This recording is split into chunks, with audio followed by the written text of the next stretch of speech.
podcast for curious mind. Hai, kamu sedang dengerin Uang Bicara menavigasi kamu supaya tetap cuan bersama saya Alin Wiratmaja. Makin berkembangnya teknologi bikin hobi anak-anak jadi beragam, termasuk salah satunya main game. Tapi gaming bisa jadi hobi yang produktif atau konsumtif tergantung dari si anak. Sebagai orang tua harus banget nih kita bikin perencanaan dana gaming supaya nggak uangnya habis begitu aja untuk main game. Nah, untuk ngebahas dana gaming kita udah undang Certified Financial Planner Erlina Juwita.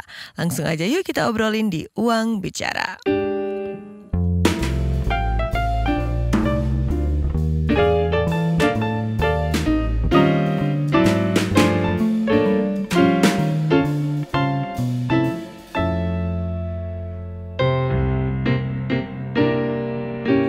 Dunia game ini terus berkembang dan bahkan bisa menjadi pundi-pundi cuan yang menghasilkan ya. Karena itu juga beberapa anak yang suka main game, orang tuanya tidak melarang. Karena ini juga bisa menjadi sebuah kegiatan yang bermanfaat buat anak, tapi juga ada risiko-risiko. Salah satunya mungkin yang perlu diwaspadai adalah paparan konten-konten negatif melalui game. Tapi untuk orang tua yang memperbolehkan anaknya main game, termasuk saya, seperti apa sih rambu-rambunya, terutama dari sisi finansial nih, biar nggak jebol kan. Suka kita dengar orang tua yang kaget ada tagihan jutaan, bahkan puluhan juta dari kartu kredit yang terhubung dengan Google Play atau App Store. Langsung kita bahas dengan seorang financial planner, Mbak Erlina Juwita CFP. Halo Mbak Erlina. Halo Alin, apa kabar? Kabar baik. Makasih banyak waktunya hari ini. Kita sebagai ibu-ibu dan juga financial planner mau ngobrolin nih. Saya rasa cukup banyak yang relatable ya, karena memang udah gak bisa dihindarin lagi ya. Kayaknya kalau game tuh anak sekarang emang udah pada main sama-sama, bahkan gaming bareng, bahkan online gitu, sambil ngobrol sama temennya di game kayak gitu. Nah, kalau misalnya kita sebagai orang tua yang memperbolehkan anak bermain game, seperti apa sih Mbak? Apakah memang perlu kita atur panduan khusus untuk budgetnya nih, keuangannya, kayak gimana kita ngebatasin biar nggak bablas kayak gitu? Iya betul, memang kan sesuai dengan fungsinya ya Alin ya, anggaran itu kan dibuat sebagai alat perencanaan dan pengawasan kan. Maka membuat anggaran khusus untuk gaming anak ini saya pikir sih sangat perlu ya. Karena apa? Karena dapat membantu orang tua untuk mengendalikan pengeluaran keluarga, terutama itu Alin. Selain itu juga orang tua dapat diharapkan dengan adanya pembuatan anggaran ini, orang tua diharapkan dapat memantau aktivitas gaming anaknya juga. Jangan sampai kebablasan juga seperti itu. Dan seperti misalnya ada pengawasan yang misalnya memang harus diawasi saat anak di usia-usia tertentu, misalnya masih di usia TK atau SD seperti itu ya. Jangan sampai ada kejadian hal-hal yang nggak diinginkan yang tahu-tahu terjadi dan tahu-tahu orang tua kaget gitu loh. Nah, maka anggaran untuk gaming anak ini sangat dibutuhkan. Baik, apa-apa aja Mbak, misalnya kita sebagai orang tua mau menganggarkan gaming untuk anak ini?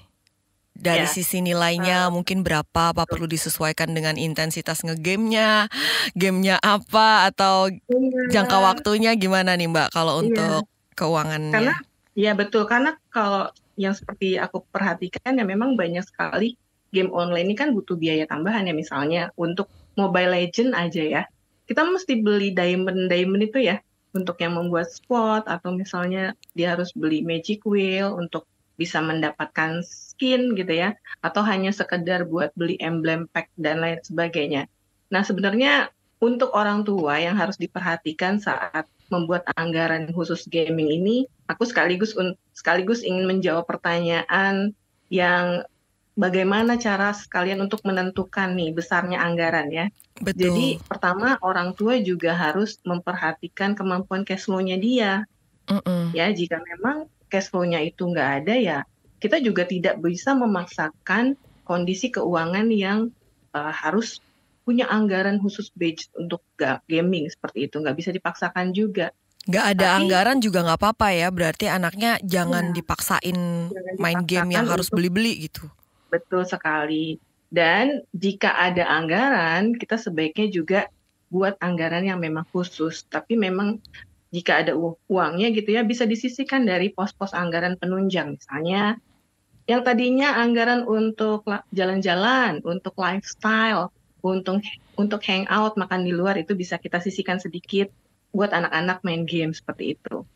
Nah, kita Oke. lihat juga, Alin, Mm-mm. membuat anggaran gaming ini tujuannya untuk gaming yang mana? Apakah anak bermain game untuk tujuan yang produktif atau just for fun aja, ya kan? Kalau Mm-mm. misalnya nih, kan ada tuh sekarang banyak sekali tuh e-sport ya, Betul. yang nantinya akan menghasilkan kejuaraan atau misalnya dia bisa juara atau dia bisa menghasilkan uang dari situ. Nah, Mm-mm. kebetulan anakku nggak ada yang punya hobi game online, tapi keponakanku ada, Alin. Mm-mm. Nah, mungkin untuk anggaran ini kita bisa fokus jika anak-anak memang punya hobi yang produktif dari gaming ini. Misalnya hobi produktif itu misalnya dia suka ikut turnamen game online. Nah, besarnya anggaran ini kita bisa sesuaikan dengan misalnya dengan target turnamen ya. Misalnya targetnya tuh mau menang juara satu misalnya dengan kisaran hadiahnya misalnya gitu ya di 10 juta. Mm-mm. Maka kita bisa targetin, kita bisa anggarkan sekitar 5-10% dari target itu. Misalnya kalau Mm-mm. 10 juta berarti kan 5%-nya ya 500.000 lah buat modal istilahnya ya, buat Mm-mm. modal dia bisa memenangkan turnamen itu. Kemudian misalnya lagi hobi yang produktif dari gaming, misalnya menjual game, misalnya dia dia membuat develop satu game nih. Mm-mm. Kemudian saat gamenya udah jadi bisa dijual tuh sama dia tuh, Alin. Betul. Nah, itu biasanya yang dibutuhkan adalah untuk membuat engine, ada engine-nya tuh, ada Unity Mm-mm. engine-nya. Itu bisa di kisaran, kalau yang paling sederhana ya, Mm-mm. bisa di kisaran 250.000 sampai 500 ribuan sih untuk Mm. membuat satu satu game yang bisa jadi nanti kalau sudah jadi bisa dijual gitu. Mm-mm. Kemudian misalnya hanya sekedar untuk buat konten aja misalnya gitu. Dia ngegame nih terus di videoin terus dibuat konten gitu ya. Nah, Mm-mm. kalau itu sih nggak usah terlalu banyak. Kisarannya ya 50 sampai 100 ribu udah cukup gitu. Karena kan dibantu sama sosmed kan kalau itu. Mm-mm. Ini Nah, per bulan berarti atau gimana, Mbak? ini kalau turnamen berarti Per per turnamen. event berarti ya kan, kalau turnamen itu berarti per event. Mm. Kadang-kadang nggak sampai sebulan sekali sih eventnya, bisa 3 bulan sekali gitu sih, karena kan sisanya itu akan dipergunakan oleh anak-anak yang memang dia punya hobi untuk turnamen itu biasanya buat Betul. latihan. Berarti orang tua itu menyiapkan pulsanya mungkin ya, hanya tuh namanya Betul. mobile datanya Mm-mm. ya, mobile datanya. Jadi Nah, kalau kalau anggaran emang untuk arahnya mau profesional nggak apa-apa dimodalin iya. kayak gitu ya. Iya, nggak apa-apa, nggak apa-apa. Mm-mm. Bahkan bahkan keponakanku itu bisa sampai dia bisa beli gadget sendiri dari hasil turnamen-turnamen itu. Jadi Wow. orang tuanya sekarang udah nggak support biaya lagi karena dia sudah bisa membiayai dirinya sendiri, Alin. Itu umur Ya berapa tuh, gitu. Mbak? Ada dua, jadi ada Mm-mm. dua. Ada yang sekarang saat ini sudah masuk kuliah, Mm-mm. kemudian yang kedua itu masih SMP kelas 3. Di Oke. SMP kelas 3 gitu. Mm-mm. Jadi di keluarga itu ada dua anak cowok, ya dua-duanya kebetulan suka sama e-sport. Nah, mungkin untuk yang anggaran yang just for fun ya kita nggak Mm-mm. usah terlalu banyak ya, di kisaran 50.000 sampai 100.000 udah cukup kayaknya. Nah, kalau yang Kalau ini untuk berarti just for fun per aja, bulan. ya just for fun itu. Oke. Benar-benar. Jadi harus bedain ini anaknya mau emang arahnya minat dan bakatnya Kemana? ke professional gaming, berarti bisa disupport dengan lebih banyak porsinya. Tapi kalau memang untuk fun aja ya dibatasin juga berarti ya, jangan terlalu banyak. Nah, kalau saya sendiri nih mau minta pendapat dari Bu Erlina. Kalau saya sendiri misalnya untuk gaming ini saya mintain anaknya sisihin sendiri dari uang jajannya, dari uang saku. Biasa kan anak ada yang udah dikasih uang saku nih, entah mingguan, Ya, entah per bulan, biasanya mingguan sih ya kalau masih kecil anaknya. Nah, kalau kayak gini apakah juga disarankan? iya. Sebenarnya itu jadi satu alternatif yang baik juga karena apa kan di situ anak jadi bisa memanage uangnya sendiri kan. Mm-mm. Nah, memang pengalaman aku juga anak-anak sejak SD memang kami kasih uang mingguan awalnya. Kemudian beranjak SMP jadi per bulan. Dengan cara yang seperti itu, Alin, jadi timbul rasa tanggung jawab ke anak-anak akan pengelolaan keuangannya dia sendiri kan. Ya kan, dia bisa bagi tuh uang sakunya untuk game berapa, untuk dia donasi, misalnya dia kasih sumbangan tuh tiap Jumat biasanya ada tuh ya. Kemudian buat dia beli buku, untuk dia jajan sehari-hari, kebutuhan transportasi. Sehingga dari uang yang kecil itu yang dia manage, kita harapannya ya sebagai orang tua, dia bisa memanage uang yang lebih besar lagi nanti pada saat dia dewasa. Bisa juga seperti itu. Nah, kalau yang tadi anggaran just for fun misalnya, itu yang emang orang tuanya kasih bukan dari uang jajannya, itu sampai batas usia berapa tuh Mbak bisa kayak gitu?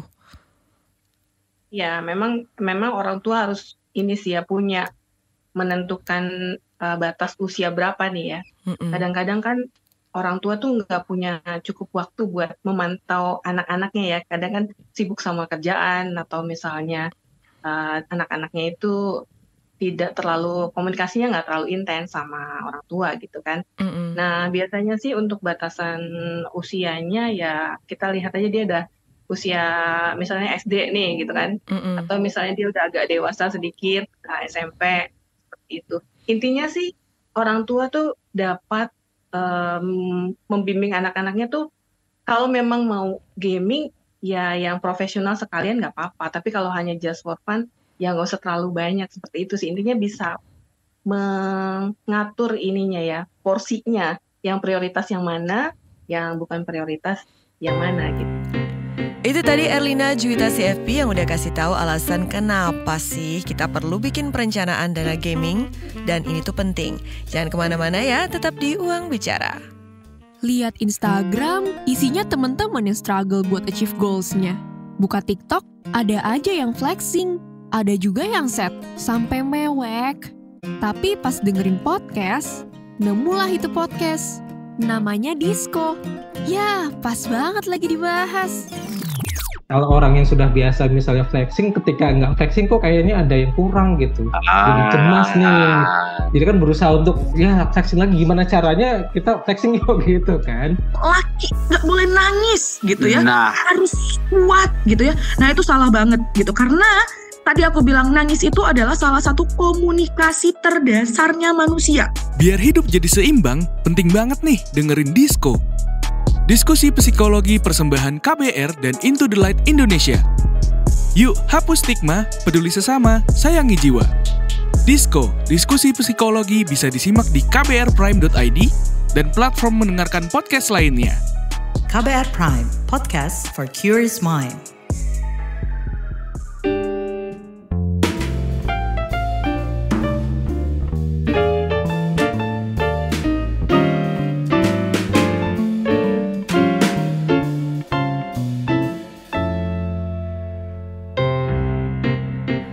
Balik lagi di Uang Bicara, menavigasi kamu supaya tetap cuan bersama saya Alin Wiratmaja.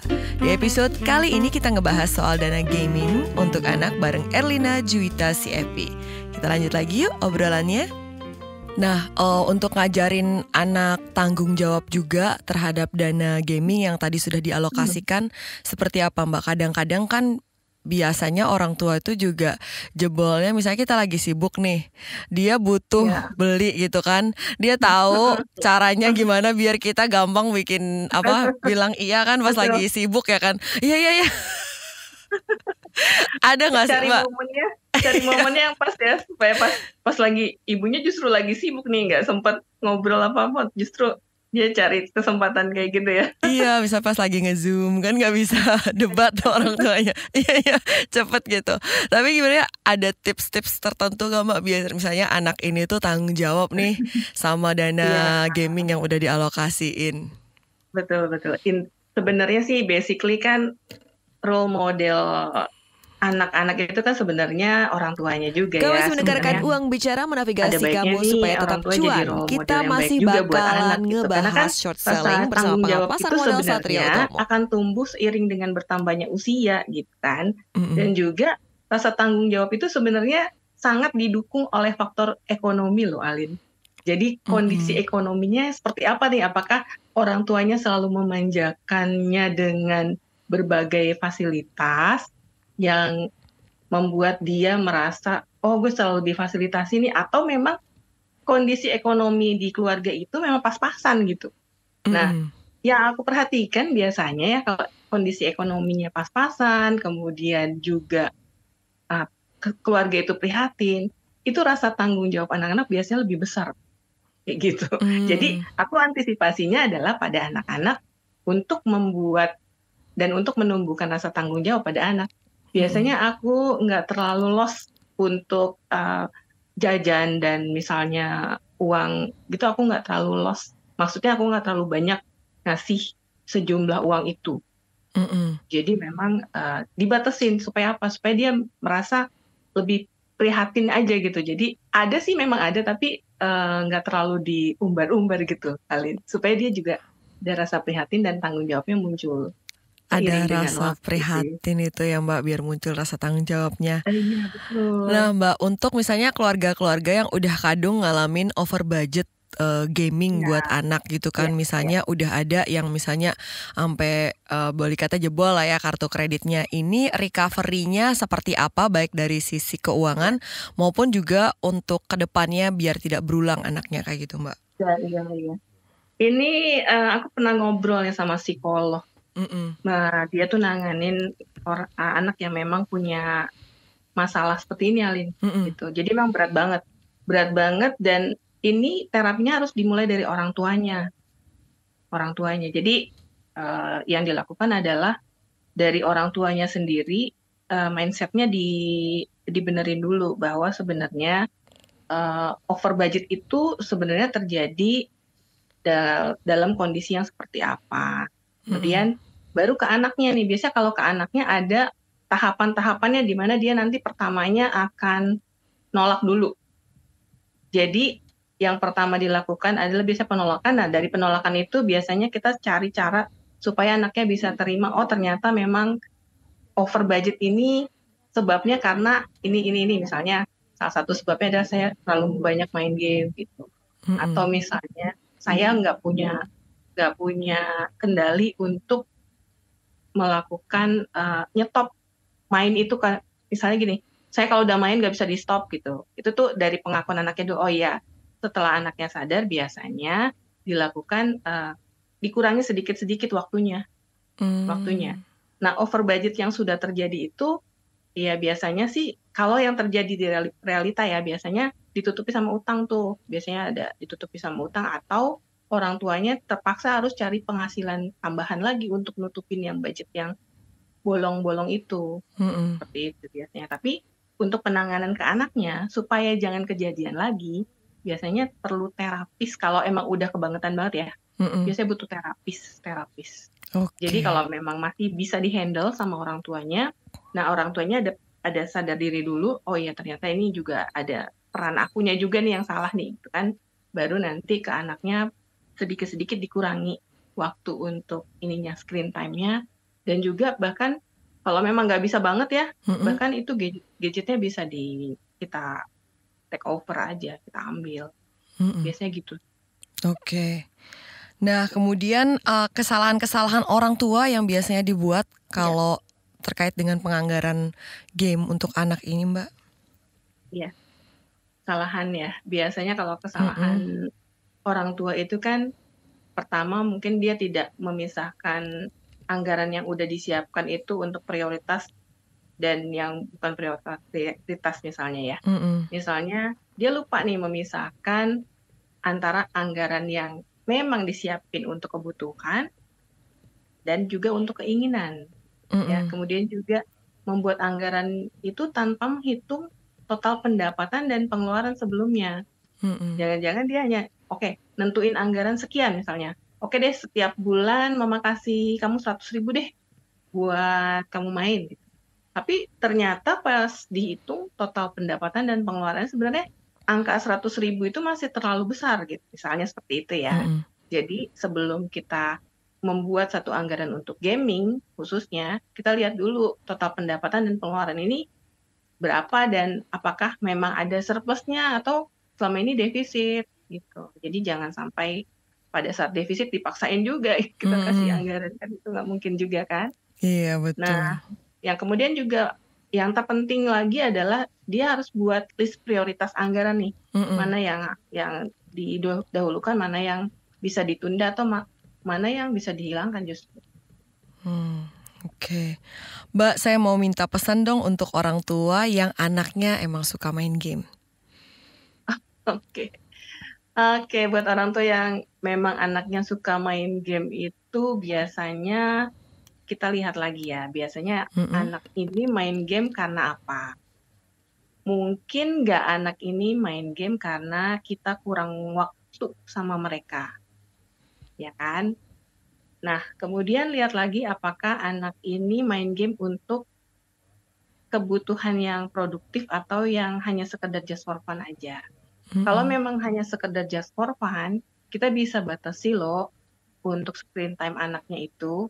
Dan juga misalnya kita bisa cari hobi lain ya, selain anak bermain gadget kan banyak sekali aktivitas yang bisa dilakukan. Misalnya ikut les olahraga, ikut les renang lah misalnya gitu ya. Atau misalnya ikut klub buku misalnya gitu ya. Atau misalnya melukis, banyak sih, menyanyi dan lain sebagainya, nari gitu kan. Jadi anak yang suka main game itu nggak apa-apa sebenarnya, sepanjang dia bisa membatasi waktunya untuk yang prioritas dalam hidupnya dan juga untuk yang bisa memilah-milah waktunya. Oke, baik. Closing statement-nya Mbak sebelum kita menutup perbincangan hari ini di Uang Bicara. Oke, closing statement-nya ya.